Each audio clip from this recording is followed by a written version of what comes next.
All right, moving into our closing speakers, we have a couple of big ones for you. We really appreciate everybody sticking around. So to kick it off. All right. So yeah, this is like a really interesting time. I think that the timing of ETHDenver this year is really nice.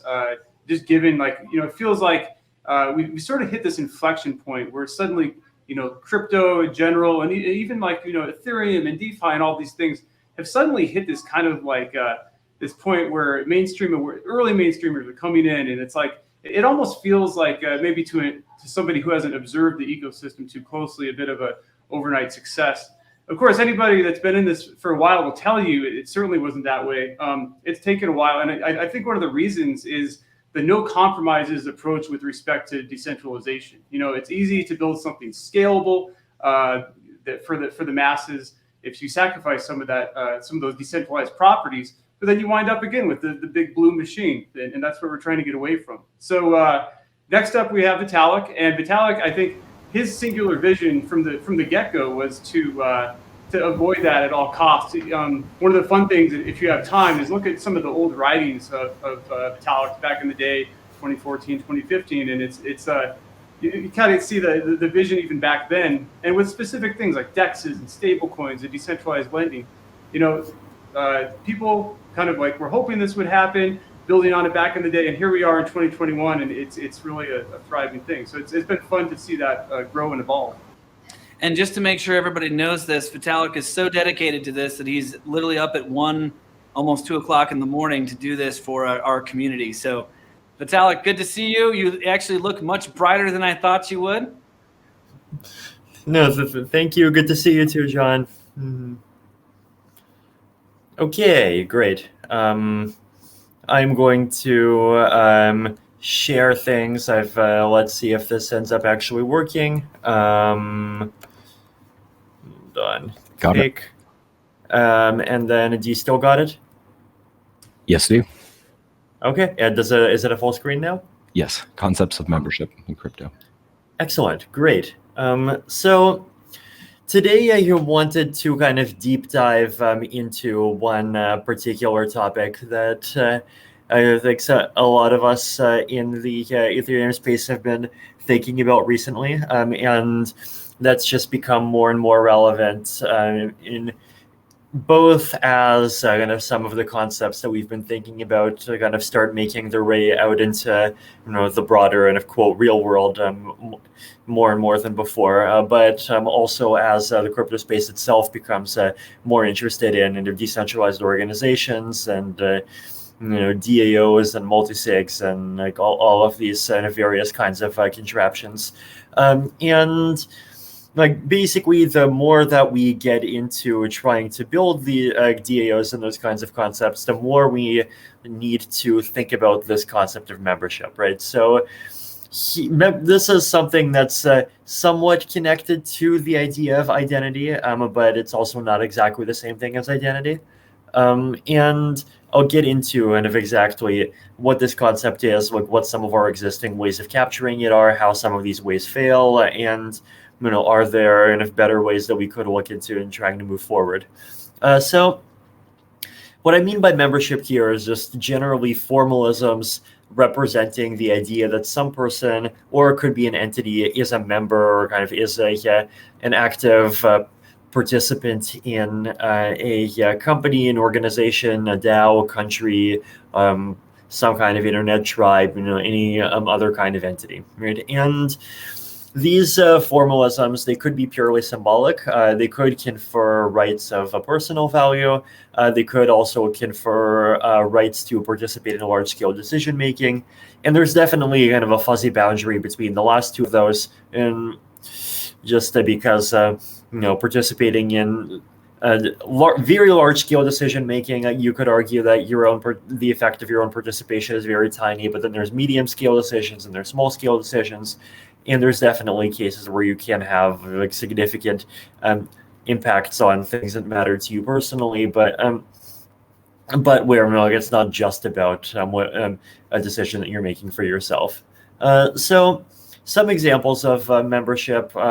One is that countries have had concepts of membership since forever. There's citizenship, there's permanent residency, temporary residency, visas, short-term stay visas, long-term stay visas, digital nomad visas have been the cool new thing that's been starting to come out of COVID. Is in case people wants to travel, then why not do it once every 6 months instead of every 2 weeks or whatever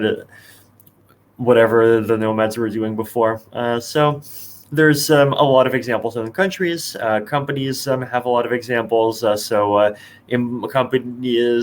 have the concept of employee status, and there's different kinds of employees. Shares, so you can be a shareholder of a company. Things like ratings and reward points. So you might have like special privileges within the context of some application if your rating is above like 4.x stars from the people you interact with or whatever. If you accumulate enough reward points. DAOs, coins. The more DAO coins you have, the greater an extent to which you're a member in the DAO. Participation in a trusted multisig. So there's some DAOs that just say, here's some list of like 5 or 7 or 13 members, and the majority of them can vote on some protocol parameters. And if you're one of those, then that's a very high and a very trusted tier of membership. So there's a lot of these different concepts, right? And there's generally these ideas that the more committed you are to some kind of organization or entity, then the more kind of privileges you can get as a result, and the more ability to participate in the decision making you can get as a result. And the more we get into kind of having online communities, the more this becomes important to think about. I'd also say there's this kind of broad trend in kind of moving away from thinking about membership as being binary. So you're either a member with a high level of commitment, or you're not a member and zero commitment, toward more kind of gradations and recognizing medium levels of membership. So various forms of part-time employment, even some of the gig economy applications are kind of the apotheosis of that to some extent. Countries offering part-time stay visas, as we mentioned. Coin holdings in cryptocurrencies. Cryptocurrencies are one of the ultimate kind of things where there's just such a natural gradation of a membership, and as much as maximalists don't want you to think in this way, it's very much not a binary thing. It's much more nuanced than you're either part of a cryptocurrency or you're not. You can participate in one a little bit, you can participate in another one a lot more. On the internet, kind of moving away. I think everywhere, but on the internet especially, moving away from binary membership is a great thing, but we could do better. So membership does end up mattering a lot in crypto when we start talking about decision making. So here on the right, I have a couple of charts. These are the coin votes that non-binding coin votes that the Ethereum community made. One is in response to whether or not to do a DAO fork back in 2016. The other is whether or not to decrease the issuance. This was, I believe, the first time when issuance was being decreased from 5 to 3. So there's this question of basically, well, who is a real community member and who is an outsider, right? And when making governance decisions, this does become important, right? Because different communities' values differ, and people love imposing their own community's views on other people's communities. People from some cryptocurrency communities just love kind of going into other cryptocurrency communities forums and trying to push their own perspectives on say immutability, for example. And the fact that membership is not a binary thing is also important, because there's definitely also just a degree of that's kind of very healthy, and especially just discussion is definitely something that should be kind of global and should not be siloed. But when you're starting to talk about, well, whose voice really counts when there's matters of governance of something controversial, then it starts becoming more useful to try to tell, well, which of these voices yelling things actually are people who are deeply invested in this community and which ones are not. But cryptocurrency is kind of inherently a world which values pseudonymity and anonymity, values kind of just weaker ties, and kind of much broader kind of levels of ability to participate. And so kind of measuring who is a member and who is not easily becomes harder. We have kind of a few different paradigms for trying to think about this concept of membership, right? So one of them is coin holdings. So I mentioned the non-binding coin votes that we've had. There's also a DPoS coin voting, and just explicit coin voting governance. So EOS, Polkadot, Tezos, and so on and so forth. There's chat rooms. Like I know there's a bunch of these on WeChat. I'm sure they exist in other platforms too, where in order to join the chat room, you have to have at least N coins of some cryptocurrency, which is like kind of strange to me. But hey, it's a concept of membership, and I'm sure there's people who value having discussions with fellow committed whales or something. So benefits of coin holdings: easy to implement, easy to administer, entirely automatable. There's no subjective components. But using coin holdings to determine membership also has problems, right? So I've talked about this a lot. I've written many blog posts on this, but basically problem one, degree of membership scales linearly with wealth, and so decision-making power gets concentrated in the hands of very few people. And those people tends to all know all of the other wealthy people. And because there's fewer very wealthy people, they're already kind of better at coordinating. So this creates this kind of power concentration dynamic. Coin holdings is a very imperfect measure of any intuitive conception of membership. So particularly coin holdings track money invested into a community. They do not do a good job of tracking time invested into a community. And it's also easy to buy votes. And I've written multiple articles talking about why vote buying is bad. In fact, financial instruments kind of do vote, basically can be used to buy votes automatically, right? And this is one of those things that the various DAO protocols just have to keep finding ways to fight against. But there's just very deep fundamental reasons why it's hard. Approach number two, one per person, whoever signs up. So what this does is it does kind of impose one de facto filter, which is just a minimum required level of human effort required to kind of set up a wallet, go through a 5 to 20 minute process, sign up for whatever the identity verification on Gitcoin grants, or sign up for a Bright ID, or whatever thing it is that you're signing up for. But if you go through that effort, then everyone gets the same level of participation. Yay. Examples in the wild: Gitcoin grants, identity verification, Bright ID. I mentioned. Gitcoin grants now is using Bright ID as kind of one of its identity oracle sources. Upvotes and downvotes on GitHub. That often becomes a kind of de facto governance mechanism in a lot of cryptocurrency contexts. So benefits, right? It's a very wide conception of membership. It's easy to become a member, and it's egalitarian, and it's also simple to understand. The problems are, one is that it doesn't capture the difference between kind of low commitment and high commitment. It doesn't capture any degree beyond, do they care enough to install this thing? And it's very possible that in the long run, hostile outsiders might be willing to just go through the process to sign up for these things and start screwing with the community, right? If signing up becomes too easy, then there's just no longer really a distinction between people who are part of the community and people who are not. And also, one per person is potentially vulnerable to fraud. People might try signing up for fake accounts en masse, and it requires kind of fairly active vigilance, at least so far, to catch attackers. And then approach number three is kind of do-ocracy, is this lovely phrase I heard from as a kind of positive description of what this is. And basically the idea is did you make a substantial work contribution? If so, you're in. So the Ethereum all-core devs call is kind of a do-ocracy. There's kind of a norm that every client team is expected to have a voice. So if you pass the threshold of developing an Ethereum client and being a client team, then you're part of the do-ocracy.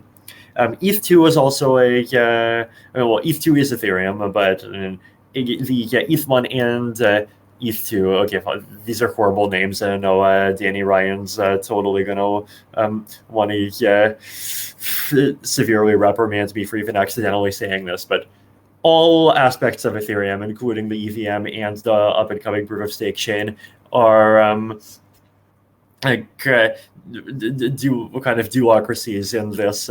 You have a voice if you built a client kind of sense, and there's benefits to this. So if done well, it filters for deep technical understanding, it filters for a high amount of effort, it filters for deep commitment.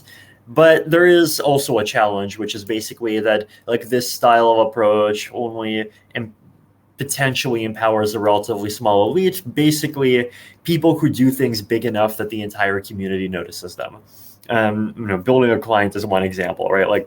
We can list who all the clients are, but it's harder to think about, well, how do you scale that so that this kind of approach empowers hundreds or thousands of people who have put their lives into contributing to, say, the Ethereum ecosystem. So what could we do now, right? So one way to think about this is to just try to think about kind of these three poles and try to think about the balance between these three poles, right? So Ethereum governance, for example, has aspects of all three, right? There's the kind of one vote, one person approach through, Gitcoin grants, GitHub votes, the social media conversation, and some of these other mechanisms. There are coin holder influence that exists in the form of some of these informal coin votes that we've had. I mean, I guess one of the things that's not in this triangle is miner voting. So proof of work miners, but I would say out of all these categories, it's probably the most similar to coin holders, though, and it is also kind of a very unique thing as well. I mean, and then influence to work contributors. So the kind of technical protocol discussions that tends to go more in this direction. And going too far in each of these directions has different failure modes. So I've already talked about some of these. So if you go entirely one vote, one person, then it becomes you get a lot of participation for people who are not well motivated to have kind of very high quality effort into their thinking. You might be vulnerable to attacks from outside communities. If you go too far toward the coin holders, you get plutocracies and financial attacks. If you just focus on work contributions, then it might become this kind of small technocratic clique. And then if you try mixing two of the three, then there's benefits, and then there's also some kind of risks that are common to two of the three sides. And then there's this possibility of, well, maybe you can get something reasonable if you kind of do a decent job of balancing all three. And I do feel at least right now, the Ethereum community is trying to kind of balance all three to some extent, which is interesting. So can we do even better, right? So can we come up with other kind of membership formalisms? And so here's just a few ideas. So one is proof of medium levels of participation. So conference attendance or including online events. And I know the Pope protocol has been doing a great job of trying to formalize this. Maybe another possible example of proof of medium participation is passing some kind of examination, kind of proving some level of technical knowledge. Another interesting one is a quadratic coin membership, so votes being the square root of your balance instead of being linearly proportional to your balance. So this is a little bit, significantly more egalitarian. It would bring my own votes down from 300,000 all the way down to 500. So much more egalitarian than fully kind of linearly relying on coin balance. And Gitcoin grants already does kind of do this, right? And actually, like, we've been seeing Gitcoin grants used kind of as governance signaling on a couple of occasions, right? So the big round of donations to EIP 1559 that we saw, I think, about half a year back, I thought that was like an interesting sort of online quadratic protest in some sense, and people just lots of people put in significant amounts of kind of capital, and there was both this kind of democratic aspect of lots of people care about this, and the aspect of measuring that people actually care really strongly about this issue. Indirectly verified proof of contribution, can you potentially kind of allow some kind of indirection or delegation and basically make do-ocracy more scalable and kind of help communities better identify who and if larger sets of their contributors are there more? Membership concepts from crypto to beyond. So a lot of these concepts that we're thinking about within the crypto space could potentially be applied going beyond the crypto space. And this applies to a lot of kind of crypto incubated concepts, right? So the concept of provable token holdings is potentially a really powerful primitive that's not really something that the wider world has at all. Proof of participation, so kind of Pope-like things, also really interesting. And, there's projects that are trying to do kind of blockchain-based attested proof of participation. Like, I bring up OpenCerts a lot for this, and there's some other examples as well. Unique identity systems are kind of the unique human kind of verification, so Bright ID type of things like that. If we do a good job of incubating that could also kind of be applied to a lot of these other concepts or a lot of other places as well. And we should work on these. Like, this is one of those kind of concepts that we're grappling with, and there's clearly a need to kind of measure membership.